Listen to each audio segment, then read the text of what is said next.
Hey, you're just listening to the band Loser, and we've got them today. They're getting ready to do a show, and we were fortunate enough to get them before they go do their sound check. So, welcome, dudes. Cheers. Good to see you. So tell us what's going on with the band and what you got going on for the show tonight. Sure. Yeah, we have been, since we first talked, really, really busy. We did, as we said, like 25 shows last year. I think we're on target for 20 or 25 this year. Getting out and about, doing all the weekends, at least once a month. We had a lovely show. That show that you just showed was at Blackpool, at the No Sleep Till Blackpool Motorhead weekend on the Waterloo FY4, which is quite world renowned. They have a Lemmy's bar in there, and it's well attended, a lovely event.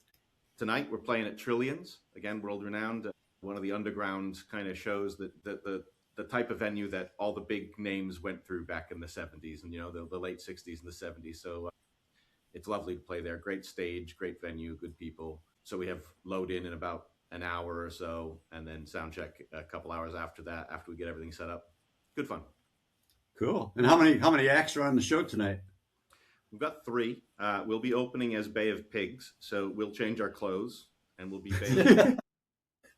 He's the singer and guitar player, and I hide in the corner playing bass. You can never see Fredders anyways behind the drum kit. We try to make sure there's a drum in front of his face at all times. Oh man. Drummers.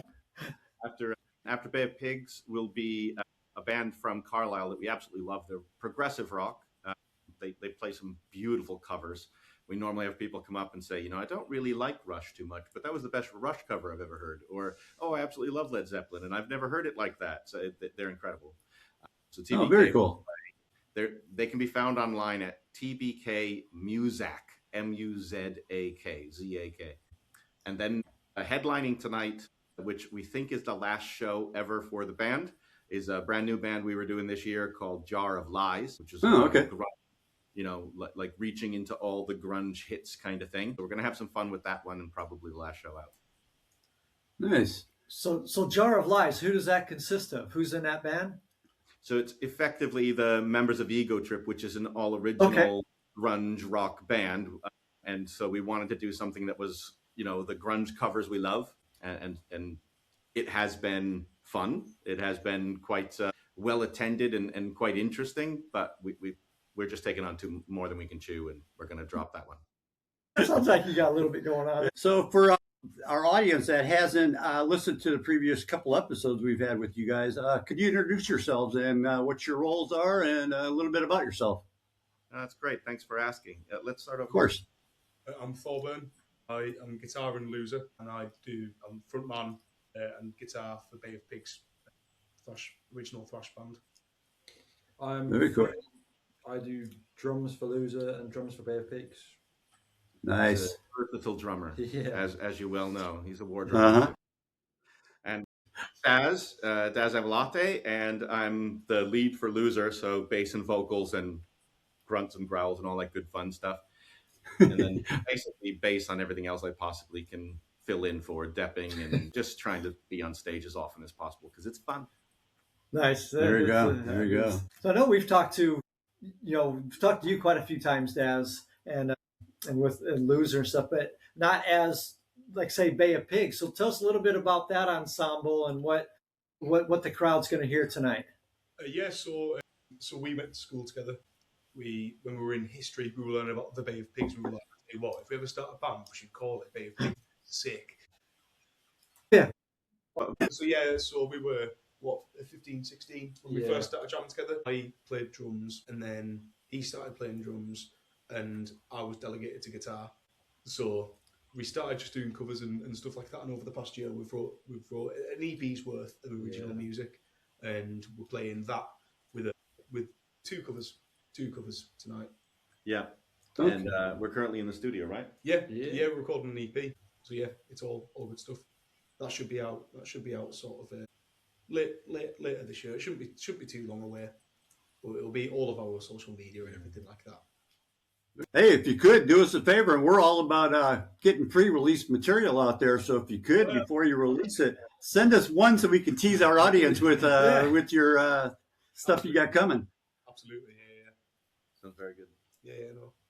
Yeah, we'll probably mention you in front of our wild and crazy audience. We'll see who comes tonight and if they're Awesome. Sounds good. Hey, we'd appreciate it, and we'll definitely like get your word out there as hard as we can. So.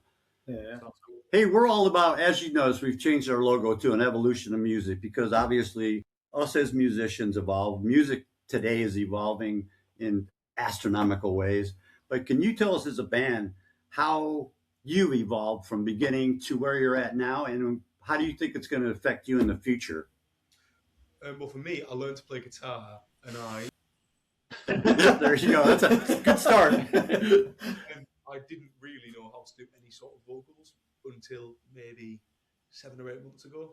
I only really found where that actually sort of works 7 or 8 months ago, and I've just been working on it since. I'm sure, obviously, we're only 20, so there's plenty of progression for us as like a band and individual musicians, 100%.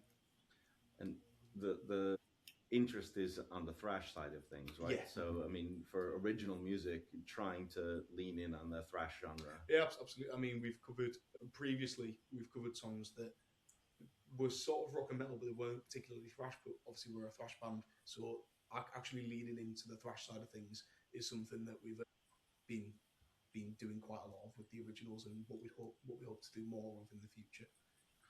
Cool. Yeah, that's kind of our preference too. From a Loser perspective, it's Motorhead inspired, as we've discussed previously, and I've had more lineup changes for a tribute to Motorhead than Motorhead had their entire career already. Yeah, that's frustrating, as we know very well.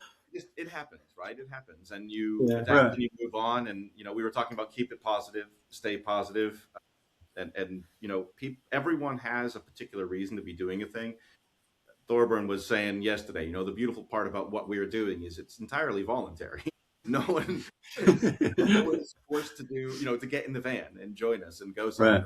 So if it doesn't fit for whatever reason, we will pivot and we'll make it work. And as long as we still want to play some Motorhead-inspired rock and roll, we'll keep it going. So, I mean, regardless of the type of music you play, though, it's like Rob was saying, it is a little frustrating. You get a little bit of cohesion going with a band, and you think you're heading in the right direction. All of a sudden, one guy's like, "Yeah, I'm just not into this anymore," or "I don't want to do originals. I want to do this," and it gets a little frustrating. But for those of us that love music, we just what it's all about. keep trucking forward, right? Absolutely correct. And again, referring back to earlier conversations, there are different personalities at any given time. People have different desires. Life changes. Life gets in the way of life. In some cases, someone has a baby and, they want to focus on the family. And in other cases, you get a new job and you want to focus on the new job. And that's okay. That's all good. And you just figure out a new path forward. And maybe the new path forward brings with it new energy or new excitement or a slightly different sound, etc. I want to embarrass you. I apologize, but we're on this podcast. Do it. So great, and they've always been so friendly with me. I want to give them something which I think is great. So we were in. All right, let's hear it. Loser has tried to be a 4-piece. In fact, at one point we tried to be a 5-piece. And having the 2 guitars with Motorhead style is a lot of fun. It's great on stage, and also for me, it gives me the opportunity to have multiple 3-piece options. Right. So if I've got 2 guitar players, right, parts, I can book a show and be confident that even if a scheduling gets in the way, I could probably still pull it off as a 3-piece. We were in rehearsal. We had just found out that the 4-piece couldn't play a show that was coming up in about a month. And Thorburn decided, you know what, let's see if we can do it as a 3-piece. So we started playing and he started doing the solos. And he literally turned to me at the end of it and said, I kid you not, he said, I didn't know I could do that. I love it. I absolutely love it. And I'm like, yeah, okay, you're going to be doing more of that. For 4 years. But at that point, it was only 3 years, and I've only ever focused on rhythm. Like I'd never once went past the 12th fret. So, now you showed your hand. He's going to expect it all the time. That's right. Yeah, but it's a learning curve, right? I mean, that's part of the beauty of doing all of it, right? From getting the you know what equipment you're bringing, you know how to set it up and get out of the way. All of these things are part of your learning curve as a unit, is how you all kind of operate the day. But then musically, there's the beauty of everyone has their own learning curve, and everyone's kind of throwing themselves into it and trying to do new things, which is the excitement of it, in my opinion. Oh, absolutely. Yeah, absolutely. Now, obviously all bands evolve as far as their musicianship playing live from one show to the next. How far do you feel you guys have come musicianship since when you first started? Massively. I mean, and you're performing. Yeah, well, once again, so our first show, or the first proper Bay of Pigs show, was in Rotherham, and not only was it the worst show for everyone because it was just terrible. We've all had those. I think we didn't practice as much as we needed to. Didn't we write a song? We literally the night before? We wrote a song the night before because we were like, oh. Yeah, that's a little quick. We still play that song to this day, but it was it was not well enough first. Once again, I'll say again, I did not know how to sing. So like, even just from a technical standpoint, like there's a lot of improvement. Like, to be fair, you're good in your balls off being, to be fair. Like, it's frustrating. Do you think you've come a long way? I'd like to think so. If not technically, then definitely on the live side of things. It's good. You like twirling sticks and all that, or no? I wish. What's next? Yeah. He One rehearsal is going to turn to me and say, "I didn't know that I could do that." He plays a left. Well, Hey, what kind of kit do you play, by the way? What kind of kit? I play Drum set.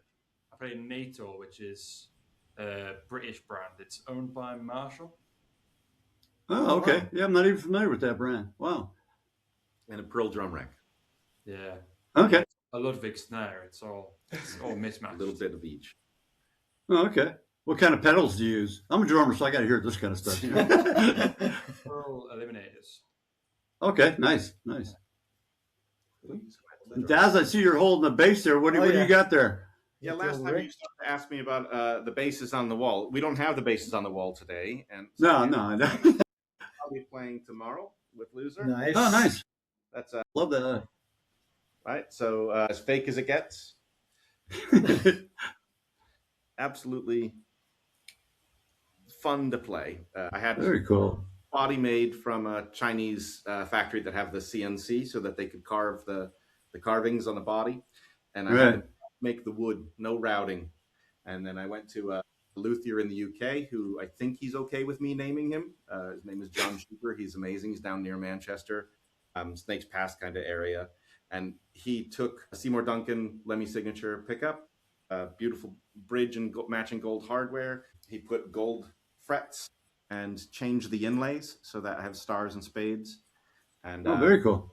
But all custom pieces on. So it's pretty much a luthier-made bass, but at the core of it, at the heart of it, is a Chinese knockoff body. Nice. I encourage our listening audience to check out the video episode on YouTube or Spot, wherever you get your podcasts, so you can see what Daz was talking about here. It's a beautiful bass. Yeah. If you look at our earlier episodes, you'll see the wall of basses that he had, and you'll hear me commenting about how jealous I was and still am of all of his basses. So, if you ever got one that you just give away, want to give away, my address is. So we're talking a lot about our new direction, about evolution of music. What do you guys think of all this new AI, and where do you think it's going in the future, and how do you think it would affect you guys as not only musicians but as a band? Good question. It's a scary prospect. Yes, I agree 100%. Because the problem with AI in itself is that it gets better by itself, and so you'll hear online people say, "Oh, well, I've not been seeing as much AI stuff recently on my Instagram feed." It's like, that's what you've noticed. There's plenty of stuff that you've just not noticed is AI. But we're seeing a rise of apps like Suno and whatnot with a AI music generation, and it's not authentic to me. No, not at all. I agree. and with the likes of Spotify and whatnot, over years now have been implementing their own AI music into their own playlist, which generates their own money. It's not a great sight to see. But you've just got to keep being creative and writing your own stuff, really, I suppose, haven't you? Yeah, and playing live, obviously AI can't do that. So, so we encourage everybody to, support your local musicians and your local acts or any live music, regardless of genre, just to keep it prevalent out in the universe, because it's that AI stuff is like you said, it is scary. It's like, with seeing some of the stuff on like YouTube and stuff, some of it you can tell is AI just by it doesn't match up very well. But if you just close your eyes and listen to it, it's like, oh damn, that sounds cool. Who's this band? It's like I said, it's scary that you're not sure if these are live musicians anymore or if it's just some guy playing with this fucking computer. Well, that's. I mean, I would say the same thing about electronic music in the '90s, right? And when Yeah. Exactly. DJ's coming along, and you say, "Hold on a second, someone's paying the same ticket price to see a DJ tap at a laptop versus us getting up there, four musicians dragging along our equipment, and all the extra hassle and faff and cost." But I think that pressure will continue. It's just new tools, and new tools came along, and live music is still there. So new tools are coming along, and they're challenging things. But as you say, if you go to a live show, you're going to see whether someone's actually hitting an acoustic kit or not, right? So you'll know what's right. I want to tell you a funny story about our album cover. So since we last spoke, we realized a little bit of our vision, and that is we released an EP. So we have a 6-song, but it's 7 because there's a single version that's a shorter edit of Born Losers, and we have Good on Your Own and Karen's Shield, which are all original songs. And then we did 2 Motorhead covers and a cover of an Etta James song, which we, in my wording, we motorized. So that was I like it. Cool. We say metalized. Oh yeah. So we had the album cover that we wanted to do, and I have been working with a graphic artist for years, probably about a decade now, and I gave him a quick vision. This is kind of what I want. And he came back, and I shared it with the guys, and Thorburn over here said to me, "That's AI, right?" Yeah. So he kind of put the prompt in and quickly turned it around. So I got back to him and I said, "This is great. I like the structure of it. The framing is great. Now, can you just find some maybe stock photo that you can get and make a Photoshop version of it instead of it clearly being AI?" So he sent a second one, and unfortunately, the second one was also very clearly AI. So we did a video shoot, and during the video shoot, we have a photographer. His name is James Hadley, and he is simply amazing. He's been with us all through last year, coming along, helping us out, even sharing driving. He's just a sweetheart. So he came to the video shoot, took some behind the scenes photos, and I showed him the AI, and I said, "I want that." So he framed the photo I was looking for with a couple of friends that are in a motorcycle club, and we got the shot, and I sent it off to my graphics artist, and he edited the photo to exactly what we wanted.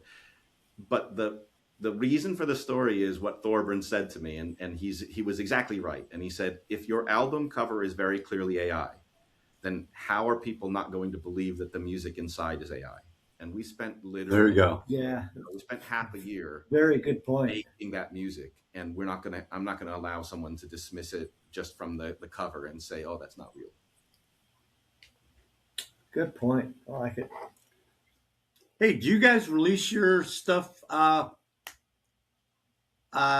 before it's copyrighted? So we in the UK we have a slightly different system for that. So we use PRS, and so I signed up for PPL and PRS, and I got that all done before we released. So by the time it was released, we had a barcode, and we had our paperwork in place for all of the contributors, writers, etc. And then it was released through DistroKid. There are other mechanisms out there if you want to use something Right. that allowed us to get to every digital streaming platform in one go. Okay. Yeah, because DistroKid, that's a distributing company, right? Correct.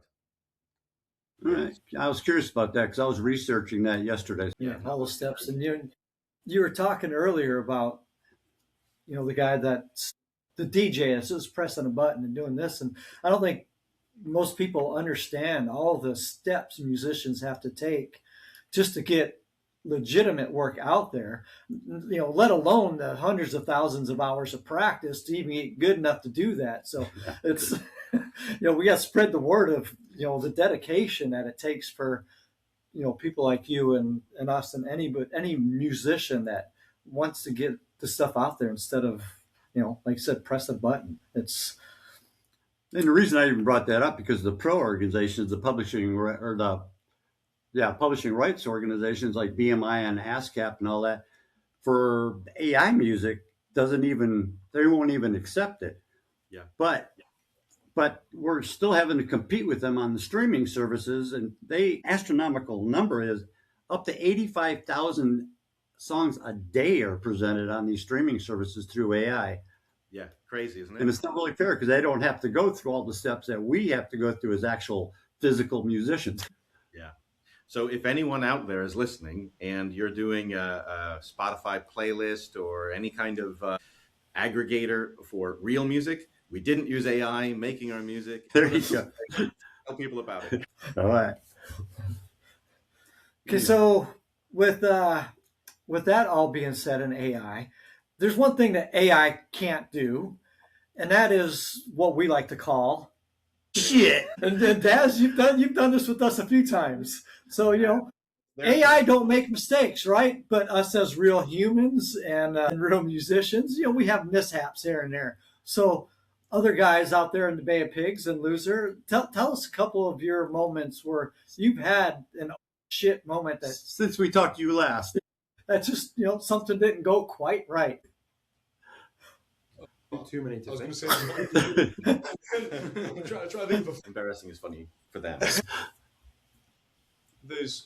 So one of my worst issues. Well, it's not so bad these days, but when we first started doing shows with Bay of Pigs, is I could not remember lyrics if we did covers.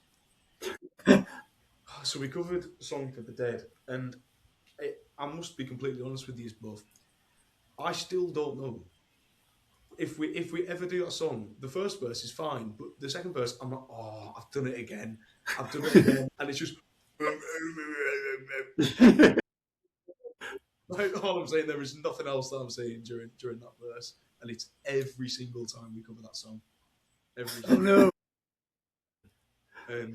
One of the better ones for Loser was we played at Glastonbury, not actual Glastonbury charity festival set in Bury, where we were 100%. One of us was not in tune, and it was such strict timing. We didn't have time to stop and just tune our guitars. It wasn't going to happen. So I was sort of trying to bend the notes a little bit. That was poor. That was poor. That one was great because there was crowd participation. Because about 3/4 of the way through the set, I announced, "Oh, we're going to take a moment to tune," and someone in the crowd shouted back, "Why start now?" Oh shit! Oh damn! It was public. And I was pretty convinced it was me because I'm usually the one that makes the mistake, right? I'm not going to blame them. It was me. And then we got to the very next show. I took this bass out of the case, plugged it straight into the tuner, and it was still in tune.